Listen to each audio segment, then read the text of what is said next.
que se encuentra en el mismo capítulo de Hechos que acaban de leer nuestros hermanos, Hechos 2, y vamos a dar lectura del 1 al 13. Hechos 2 del 1 al 13, cuando lo encuentren, se ponen de pie. Vamos a dar lectura de manera alternada. La palabra de nuestro Dios dice: cuando llegó el día de Pentecostés, estaban todos unánimes juntos. Y de repente vino del cielo un estruendo como de un viento recio que soplaba, el cual llenó toda la casa donde estaban sentados. Y se les aparecieron lenguas repartidas como de fuego, asentándose sobre cada uno de ellos. Y fueron todos llenos del Espíritu Santo y comenzaron a hablar en otras lenguas, según el Espíritu les daba que hablasen. Moraban entonces en Jerusalén judíos, varones piadosos, de todas las naciones, bajo el cielo. Y hecho este estruendo se juntó la multitud y estaban confusos, porque cada uno les oía hablar en su propia lengua. Y estaban atónitos y maravillados, diciendo: mirad, ¿no son galileos todos estos que hablan? ¿Cómo pues les oímos nosotros hablar cada uno en nuestra lengua en la que hemos nacido? Partos, medos, elamitas y los que habitamos en Mesopotamia, en Judea, en Capadocia, en el Ponto y en Asia. En Frigia, en Pamfilia, en Egipto y en las regiones de África, más allá de Cirene, y romanos aquí residentes, tanto judíos como prosélitos. Cretenses y árabes, les oímos hablar en nuestras lenguas las maravillas de Dios. Y estaban todos atónitos y perplejos, diciéndose unos a otros: ¿qué quiere decir esto? Mas otros, burlándose, decían: están llenos de mosto. Como respuesta a esta lectura, vamos a entonar la alabanza La Nueva Proclamad, número 33.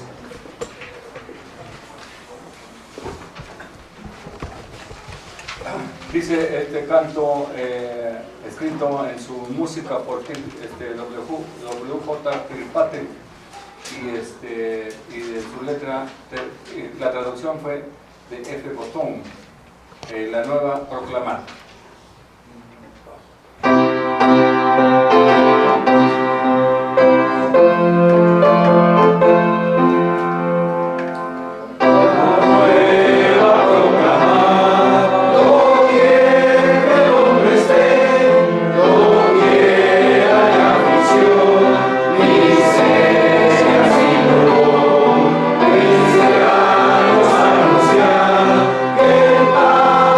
Nos envió el fiel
Así puestos de pie, vamos a recibir la palabra de nuestro Dios con el mensaje La vida en el Espíritu que Dios tiene preparado para nosotros en labios de nuestro pastor, el presbítero Misael Custodio.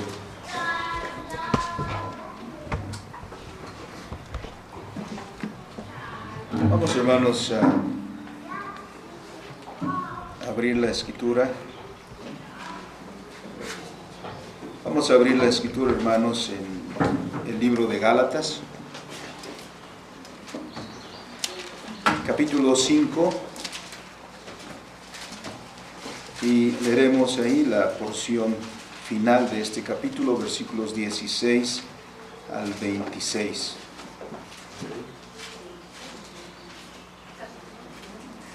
Gálatas capítulo 5, versículos 16 al 26. Vamos a hacer la lectura de manera alternada. Dice la palabra del Señor: digo pues, andad en el Espíritu y no satisfagáis los deseos de la carne.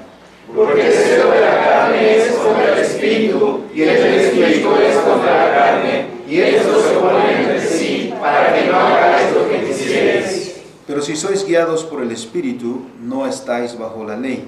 Y manifiestas son las obras de la carne, que son adulterio, fornicación, injusticia, lascivia, idolatría, hechicerías, enemistades, pleitos, celos, iras, contiendas, disensiones, herejías, envidias, homicidios, borracheras, orgías y cosas semejantes a estas, acerca de las cuales os amonesto, como ya os he dicho antes, que los que practican tales cosas no heredarán el reino de Dios.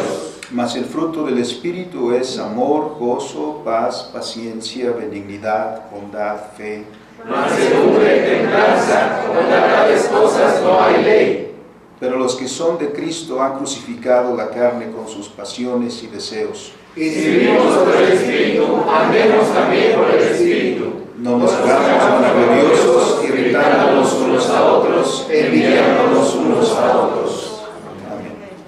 Bendito y soberano Dios, cuya palabra hemos leído. Nos gozamos, Señor, en que nos des el don de poder escuchar tu palabra en nuestro propio idioma. Te alabamos, Señor, porque no nos has dejado en la ignorancia, en la oscuridad, lejos de tu voluntad, sino que has enviado, Señor, tu palabra a ser pregonada entre nosotros para que podamos entenderla, para que podamos, Señor, tener provecho de ella. Por eso ahora, Señor, te rogamos que esta palabra que hemos leído sea para edificación de tu pueblo. Te lo rogamos en Cristo nuestro Señor. Amén. Tomamos, hermanos, nuestros lugares, dando gracias a Dios que nos permite celebrar este día como Día del Señor, pero particularmente celebrar este día como el cumplimiento de la promesa de nuestro Señor, del advenimiento del Consolador. Hemos en otros años hecho referencia al significado propiamente del acontecimiento de Hechos 2, que, como se nos ha recordado también hoy, nos remite al momento de la historia en la que la humanidad fue confundida por nuestro Dios, puesto que la unidad que habían tenido la usaron en contra de Dios, tratando de liberarse de esa dependencia, como dice el Salmo 2, y en ese intento el Señor trajo confusión, de manera que nadie pudiera entenderse, y cesó aquella obra monumental que habían comenzado. Se hablaron unos a otros y no se entendieron, como quizá nos pasó ahora que escuchamos el ruso y no entendimos nada, que se nos habló en francés y quizá algunos que han estudiado un poco de francés entendieron algunas palabras. Pero bendito sea Dios, que nos dio el don de poder entender, porque fue hablado ese evangelio en nuestro propio idioma. Y seguro que también el asombro es para nosotros, como aquellos que escucharon y de los cuales se menciona en el libro que hemos leído, porque podemos también nosotros decir, les hemos oído hablar en nuestras lenguas las maravillas de Dios. Ahora, por esta obra, donde había confusión, donde había incomprensión a causa de la ignorancia de los idiomas, ahora nos da el gozo de poder entender. Y en este mismo día, la palabra se ha dicho como cada vez en diversos idiomas. En tanto que aquí, en español, en otros lugares del mundo, de acuerdo a los idiomas que habla cada pueblo, cada nación, ahí se ha hablado el Evangelio en este día, o se habla en este día en esos mismos términos, dando cumplimiento a la iglesia, porque desde ese principio la iglesia no ha dejado de ser una iglesia pentecostal, una iglesia llena del Espíritu, una iglesia que ha sido renovada por el Espíritu y sustentada por el Espíritu. Sin embargo, en el contexto en el cual vivimos, y dado que pareciera que los presbiterianos o reformados no hacemos tanto énfasis en el Espíritu como otras denominaciones, quizá haya llegado el momento en que cada uno de nosotros se ha preguntado, ¿cómo saber si nosotros tenemos el Espíritu? Porque quizá han escuchado a muchas personas que dicen, yo tengo el Espíritu, yo he recibido el Espíritu, he sido bautizado en el Espíritu. Nosotros, como no hablamos en lenguas, no interpretamos lenguas, no hablamos profecías en una forma mística, podríamos preguntarnos, ¿cómo saber si tengo el Espíritu? Si el Espíritu mora en mí o mora en nosotros. Y esto he dicho en el contexto en el cual vivimos, donde es el tiempo de las mega iglesias con estos tintes pentecostales y carismáticos. Movimientos muy populares hoy en día, cuya característica principal es que hacen precisamente énfasis en los carismas o en los dones del Espíritu Santo. Característica es el bautismo o la llenura del Espíritu Santo y una réplica de esos eventos como los leemos en el libro de los Hechos, queriendo replicar, por ejemplo, este evento de Hechos 2, con un nuevo despertar de la glosolalia o del hablar en lenguas, la realización de milagros, etc. Y según estos movimientos, pues no todos los que se dicen ser cristianos tienen el don del Espíritu, salvo aquellos que son más consagrados. Y en una insistencia constante a decirles, busca el bautismo del Espíritu Santo. Como una evidencia entre estos grupos, como una evidencia de que has recibido el Espíritu Santo, se menciona principalmente como signo la glosolalia o el hablar en lenguas.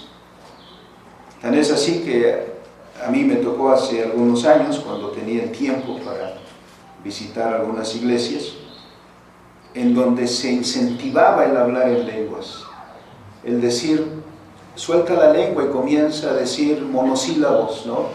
La y bla, bla, bla y todas estas cosas, para que, como si se tratara de arrancar un motor de esos que se hacían con una cuerda, pues después solito vas a seguir hablando en lenguas. Y hace muchos años eran lenguas que hablamos, como las que hemos escuchado, el ruso, el español, el inglés, alemán, francés, etc. Pero en recientes décadas se ha incluso hecho énfasis en lenguas angelicales. Hay quienes hablan lenguas, o eso dicen, lenguas angelicales. ¿Y cómo corroborar? Pues no se puede porque no hemos... Porque los ángeles cuando fueron enviados hablaron en el idioma que la gente podía entender. El que le reveló a María que engendraría al Salvador, no le pidió a María tomar un curso intensivo, sino de lengua angelical, sino que le habló en su idioma de manera que pudiera entender. Lo curioso es, hermanos, que si leemos atentamente el Nuevo Testamento, ahí no se hace mención con esa insistencia que se hace hoy de esta expresión como signo del bautismo del Espíritu Santo. De hecho, solo hay como 2 o 3 menciones en todo el Nuevo Testamento de momentos así.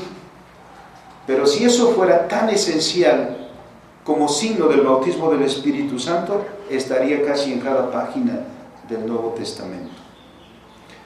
La Escritura no pone énfasis entonces en esto, para que de ahí concluyamos que todos los cristianos tienen que hablar en lenguas. Junto a ese don de hablar en lenguas se mencionan igualmente otros dones extraordinarios, como por ejemplo la interpretación de lenguas, obviamente, o el don de sanidades, o el don de profecías, etc. Estas manifestaciones han estado presentes, digamos, en casi cada comunidad carismática, llamada precisamente así por hacer énfasis en los carismas o dones del Espíritu Santo. Ahora bien, esto hace surgir una pregunta.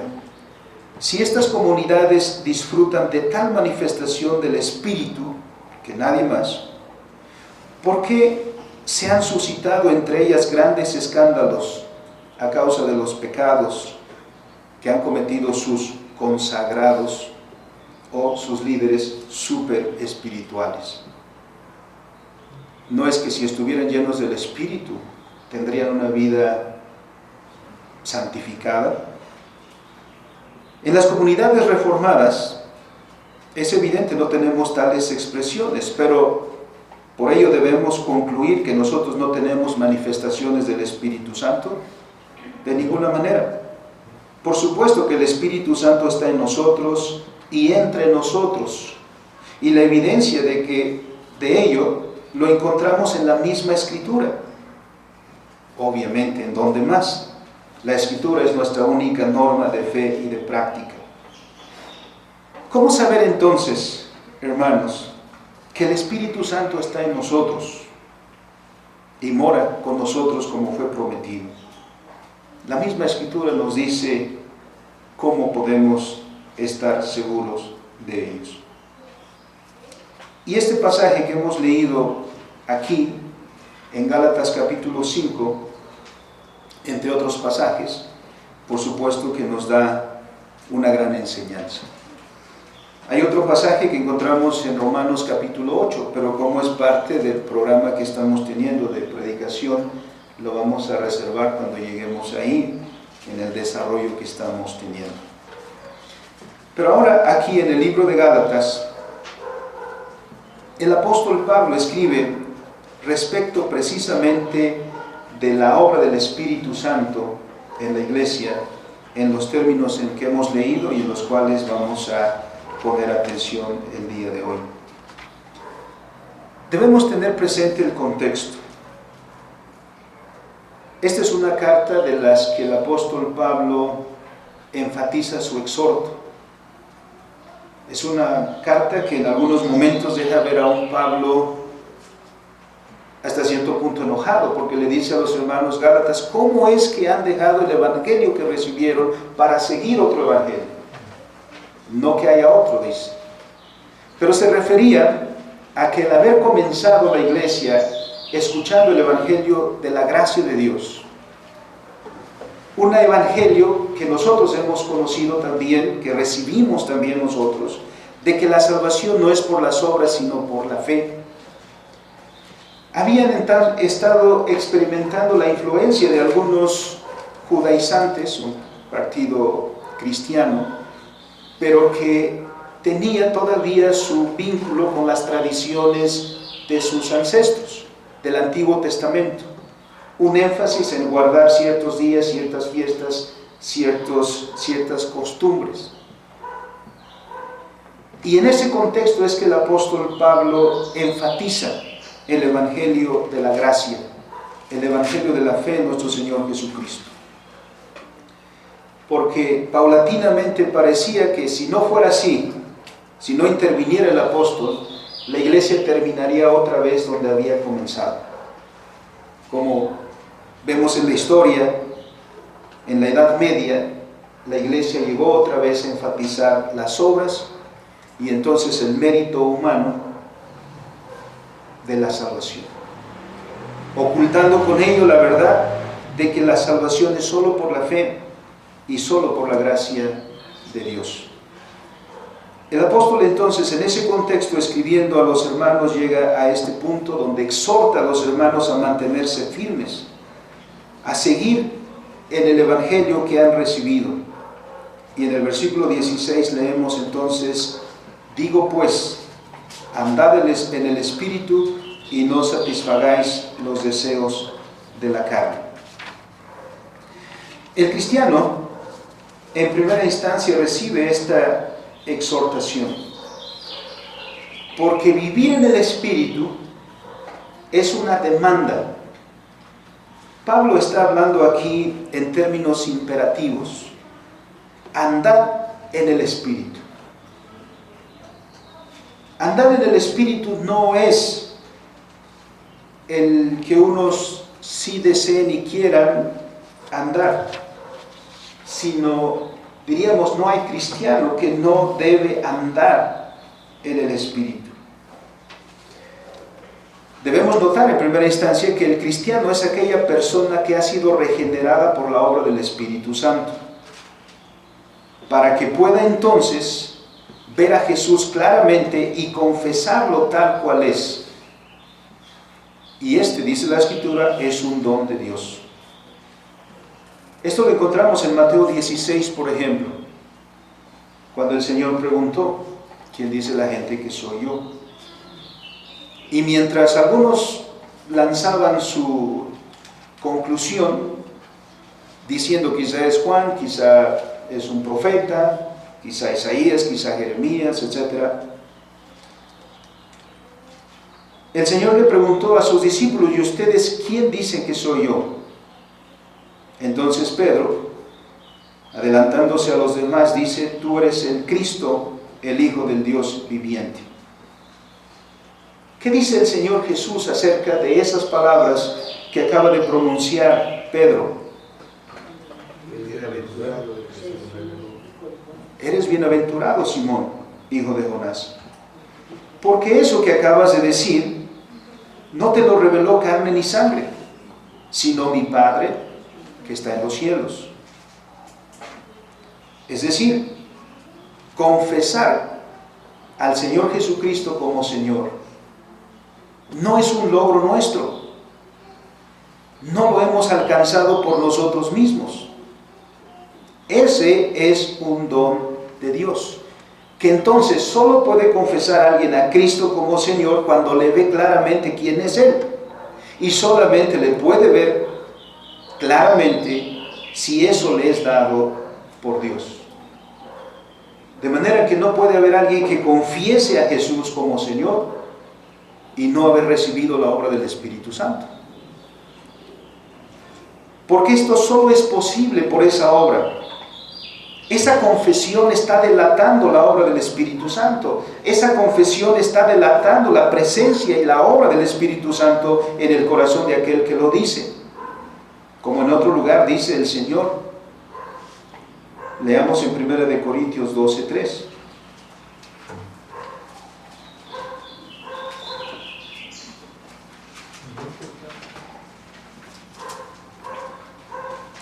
Previamente, en el Evangelio de Juan encontramos estas palabras, de que nadie puede entrar en el reino de Dios a menos que naciere del agua y del Espíritu. Y entonces añadimos este versículo de 1 Corintios 12. porque ningún verdadero cristiano puede ver a Cristo y llamarle Señor, a menos que para ello reciba la obra del Espíritu Santo. ¿Qué escribió ahí el apóstol? Por tanto, os hago saber que nadie que hable por el Espíritu de Dios llama anatema a Jesús, y nadie puede llamar a Jesús Señor, sino por el Espíritu Santo. No dice, nadie podrá hablar en lengua sin el Espíritu Santo. Dice, nadie puede llamar a Jesús Señor, sino por el Espíritu Santo. ¿Cuál es entonces la evidencia de que el Espíritu Santo está y mora en el cristiano? Porque nace de esta confesión. Eso está delatando la obra del Espíritu Santo. Porque si no fuera por ello, nosotros diríamos, Jesús es un gran maestro, es un sabio, es un iluminado, como la gente dice, como tienen a Jesús. Pero solamente por obra del Espíritu Santo podemos mirar a Jesús y decir, tú eres el Cristo, el Hijo del Dios viviente, o confesar con toda la cristiandad, Jesús es Señor.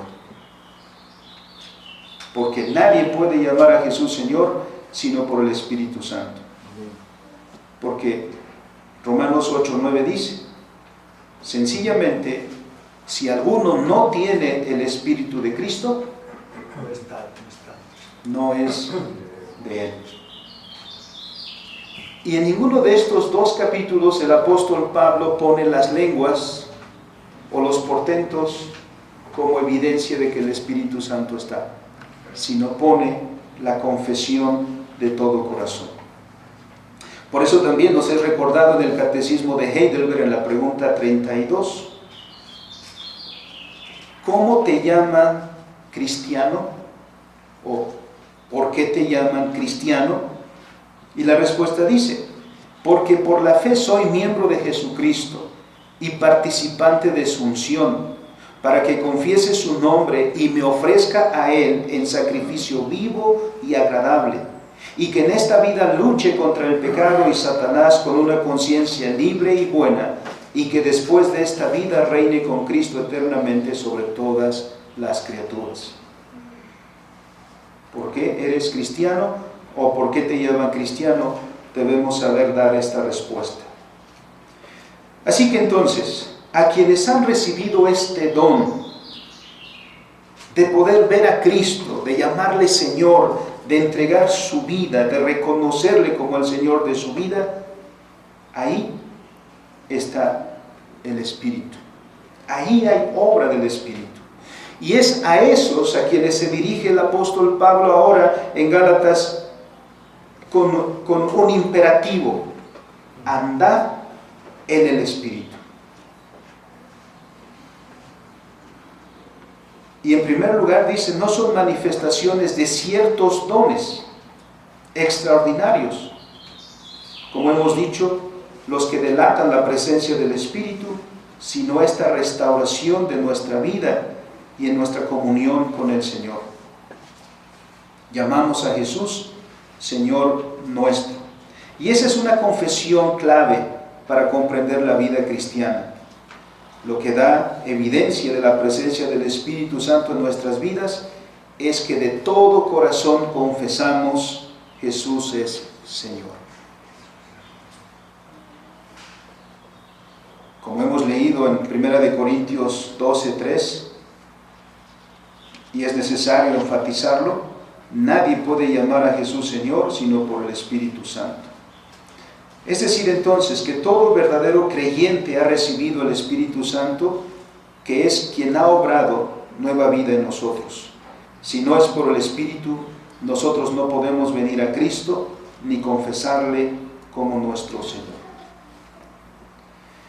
En segundo lugar, y como parte de ese mismo versículo 16, también el imperativo es hacer morir lo terrenal en vosotros.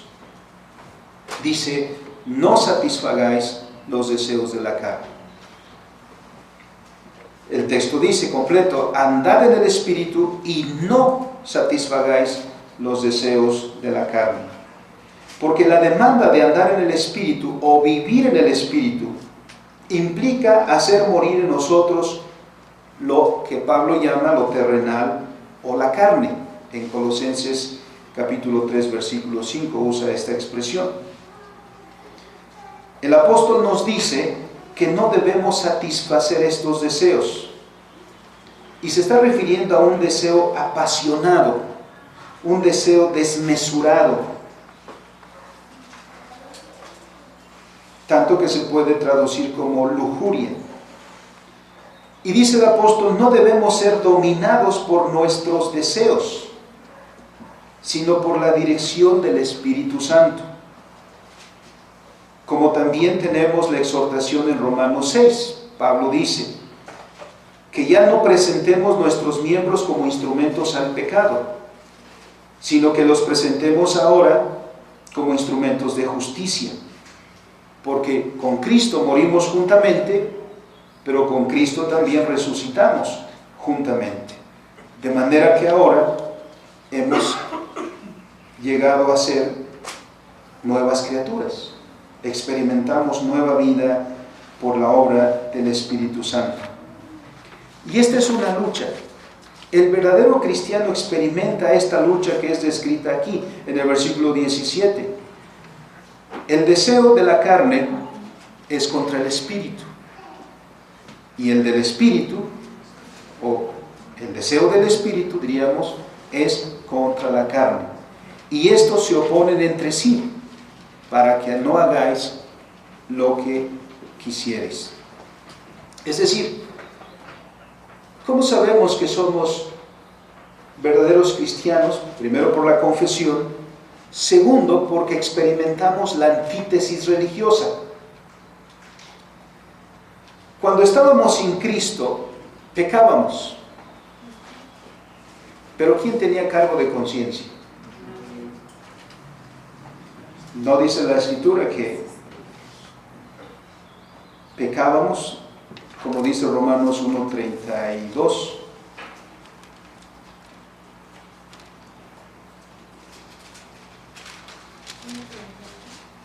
¿Sí? Quienes habiendo entendido el juicio de Dios, que los que practican tales cosas son dignos de muerte, no solo las hacen,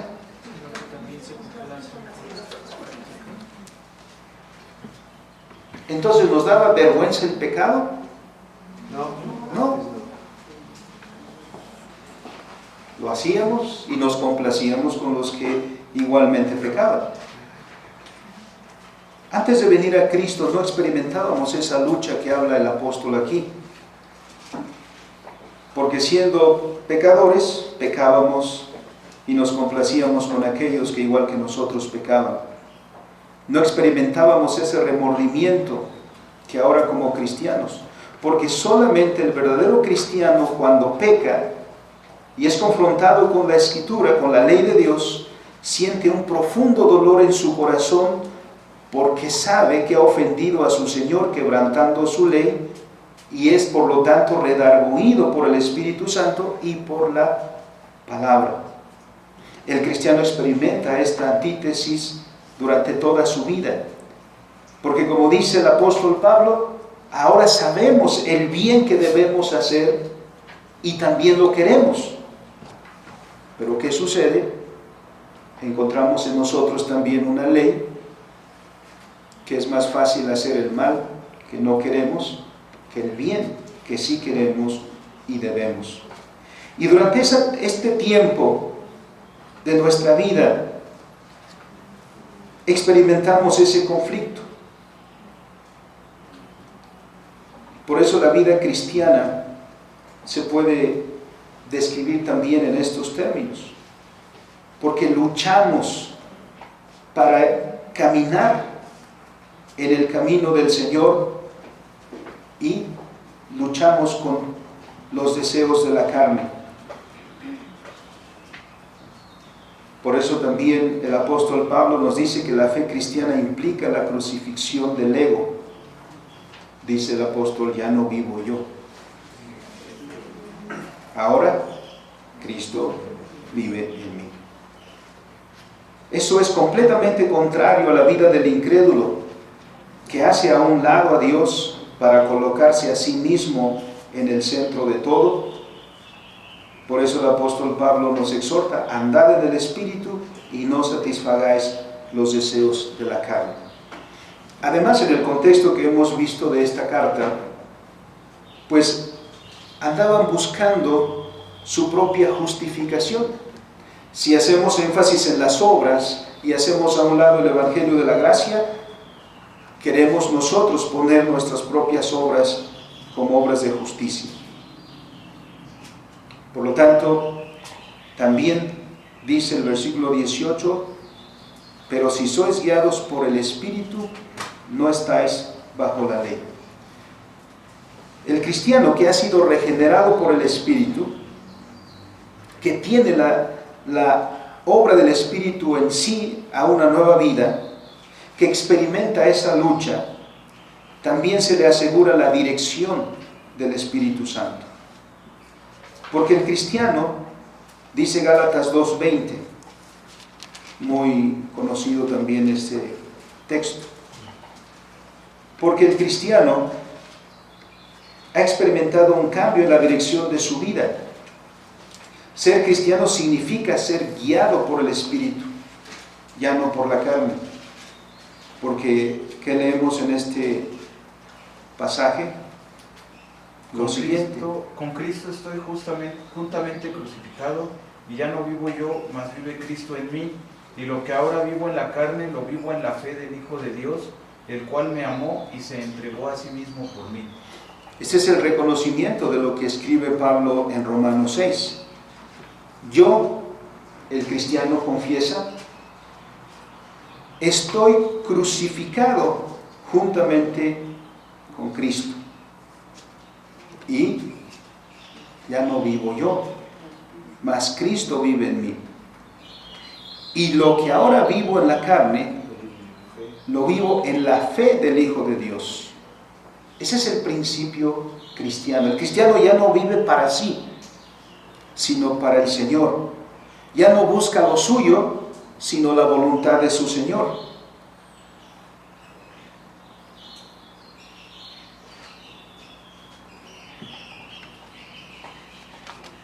Ser entonces cristianos y tener el Espíritu Santo es que todos los días en nuestra vida somos guiados por la ley del Espíritu. Ahora, preguntarán en el versículo 18, pero dice el texto: no estáis bajo la ley. Por el Espíritu somos libres de la ley, pero tenemos que tener presente el contexto. Escribe Juan Calvino: si consideramos el argumento que está desarrollando el apóstol desde los capítulos anteriores, perdón, esto no lo dijo Calvino, eso lo escribí yo, para citar a Calvino, combatiendo particularmente al partido judaizante que tanto énfasis pone en la observancia de la ley sin las obras, en el pasaje no se nos dice que la ley de Dios ya no es más vigente para nosotros, sino que la ley tiene un carácter direccional. Y ahora sí, dice Calvino: en el camino del Señor los creyentes tienden a tropezar, pero no se desaniman por no poder satisfacer las exigencias de la ley. Escuchan la consoladora declaración del apóstol, que también se encuentra en otras partes de sus escritos. De ahí se sigue que el desempeño de sus deberes, es decir, del cristiano, no es rechazado a causa de sus defectos presentes, sino que es aceptado ante los ojos de Dios, como si hubiera sido perfecto y completo en todos los aspectos. Es decir, está diciendo que ya no nos esforcemos como los judaizantes, como si nosotros hubiéramos de ganar nuestra salvación.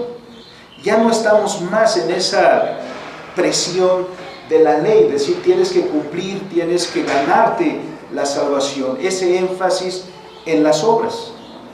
Y eso llevó a un punto, hermanos, en la historia de la iglesia, que llevó a una discusión. ¿Nos tenemos que circuncidar todavía? Porque esta influencia judaizante llevó a los gentiles a este punto en Hechos capítulo 15, a los hermanos de Antioquía, diciéndoles: si no os circuncidáis, no puede ser salvo. Lo cual significaría, si no cumples la ley, no hay salvación. ¿Y qué argumenta Pablo? Ciertamente la ley tenía un propósito, y la circuncisión del cual está hablando el Señor significaba la circuncisión del corazón, no de la carne. Por lo tanto, si nosotros ponemos la confianza en la carne, en nosotros mismos, no hemos entendido el mensaje de la Escritura y todavía seguimos siendo carnales, pensando que nosotros vamos a ganar por nosotros mismos nuestra salvación. Cuando la salvación la recibimos por gracia, es un don de Dios. Y si ahora, como dicen nuestras confesiones, nuestros catecismos, ¿han notado en el catecismo de Heidelberg dónde aparece la enseñanza de la ley o la explicación de los 10 mandamientos? No aparece en la primera parte, no aparece en la segunda parte, aparece al final, cuando habla de la gratitud. ¿Cómo vamos a expresar la gratitud? Nuestra gratitud por haber sido salvos por Cristo, en obedecer la ley de Dios. Por eso se enseñan los 10 mandamientos. Y los 10 mandamientos o la ley de Dios no exige un cumplimiento externo. ¿Qué es lo que busca la ley? La obediencia de corazón. ¿Y quién puede cumplir la ley de Dios de corazón? El verdadero cristiano. Porque ¿de quiénes dijo el Señor que se fijaban mucho en la ley, en el cumplimiento de la ley? Y la ley dice, y la ley debe hacer, y debemos lavarnos las manos 7 veces si fuimos al mercado. Y cuando el Señor los confronta, dice: ustedes ignoran la palabra e invalidan la ley de Dios por vuestras tradiciones. El Espíritu Santo ha venido a nuestras vidas para hacernos dirección, para guiarnos a la comprensión de la voluntad de Dios, para que entendamos correctamente la intención de la ley. Por eso somos libres de esa camisa de fuerza que se está tratando de implementar en las iglesias de Galacia, para ser libres, porque la palabra es direccional y el Espíritu Santo viene a dirigir nuestras vidas hacia el cumplimiento de la voluntad de Dios. Finalmente, donde está el Espíritu Santo, se manifiesta por el forjar el carácter cristiano. Aquí menciona los frutos y hace una comparación: los frutos de la carne y los frutos del Espíritu. ¿Dónde sabemos por la evidencia que no está el Espíritu? Donde reina la carne, es decir, lo opuesto, lo que se opone al Espíritu. Y ahí lo que es evidente son adulterios, fornicación, inmundicia, lascivia, idolatría, hechicería, enemistades.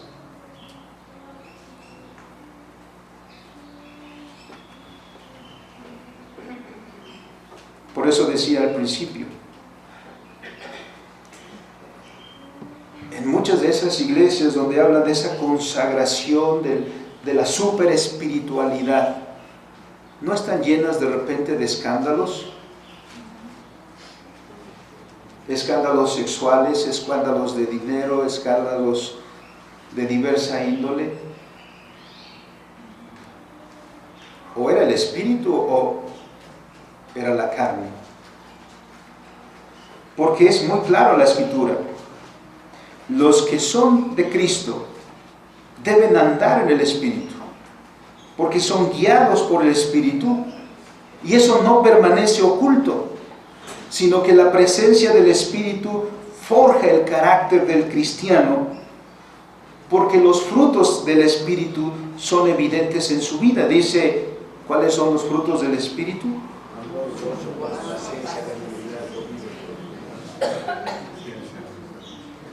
Ese cambio en el cristiano.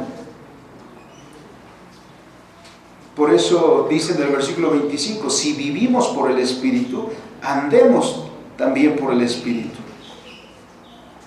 Iniciando por, dice, no nos hagamos vanagloriosos, no nos irritemos unos a otros, no nos envidiemos unos a otros, porque si así sucediera, ¿qué habría?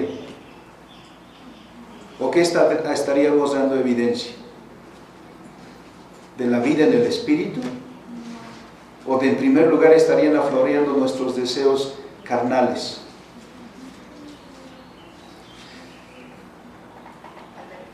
¿Qué tal si yo hablo en lenguas pero soy un envidioso? Esa no es una combinación tan correcta, ¿o sí? ¿Qué tal si muestro de repente o reclamo consagración, pero he mentido a uno y a otro, he engañado a uno y a otro, he defraudado a uno y a otro? Donde está el Espíritu, se forja el carácter que forja el Espíritu, dando estos principios para la vida, como principios que debemos nosotros manifestar. Donde está el Espíritu hay amor, donde está el Espíritu hay gozo, donde está el Espíritu hay paz, donde está el Espíritu hay paciencia, donde está el Espíritu hay benignidad, hay bondad, hay fe. ¿Por qué? Porque no hay egoísmo. La carne es egoísta, la fe no. En la fe somos restituidos a lo que es el resumen de la ley, amar a Dios con todo nuestro corazón, con toda nuestra alma, con todas nuestras fuerzas, y somos restituidos al compañerismo cristiano en el amor verdadero a nuestro prójimo, a nuestro semejante. ¿Qué tal si nosotros decimos que somos cristianos y hablamos de estar llenos del Espíritu, pero entre nosotros hay contiendas, hay pleitos, hay envidias, hay disensiones, hay adulterios, hay fornicaciones? Si fuera así, nos estamos engañando nosotros mismos. Por más lenguas y milagros que hiciéramos. ¿Para qué el Señor ha hecho finalmente esto? Porque somos la humanidad restaurada y para restaurar. Porque no son solo algunos elementos que son espirituales. Ahora somos espirituales en Cristo. Y ahora nuestro comer debe ser bajo la dirección del Espíritu, y nuestro trabajar bajo la dirección del Espíritu, y nuestro estudiar bajo la dirección del Espíritu, y nuestra vida matrimonial y nuestra vida familiar y todos los ámbitos de nuestra vida controladas por el Espíritu y la palabra. Ahí está el Espíritu, ahí hay vida espiritual. Eso es lo que el Señor nos ha llamado a hacer. Mostremos entonces nuestra vida en el Espíritu en todo lo que hagamos. Pidamos al Señor que santifique cada aspecto de nuestra vida, que cada aspecto de nuestra vida evidencie que estamos dominados por el Espíritu y por su palabra, y ahí habrá bendición, porque ahí seguro está el Espíritu. Y ni siquiera hará falta entonces, hermanos, que nosotros gritemos a los cuatro vientos que tenemos el Espíritu. Todo el mundo se dará cuenta de que tiene el Espíritu. Vamos a orar. Bendito y soberano Dios, te alabamos y te glorificamos porque has sido misericordioso con nosotros. Nos has dado, Señor, a tu Espíritu Santo, quien ha regenerado nuestra vida, que nos ha vuelto a ti, que nos ha dado oídos para oír tu palabra, que nos ha dado el poder confesar que tú eres Señor, que nos ha dado, Señor, el poder también amar a nuestros semejantes. Sin duda, Señor, que todo esto no es todavía perfecto en nosotros, pero tú la perfeccionarás. Tú que has comenzado la obra, Señor, la perfeccionarás hasta el día de Jesucristo. Te pedimos, Señor, que nos instes a cumplir ese mandato, esa orden que se nos da, que vivamos en el Espíritu, que andemos en el Espíritu, Señor. En Cristo Jesús, nuestro Salvador, oramos. Amén. Amén.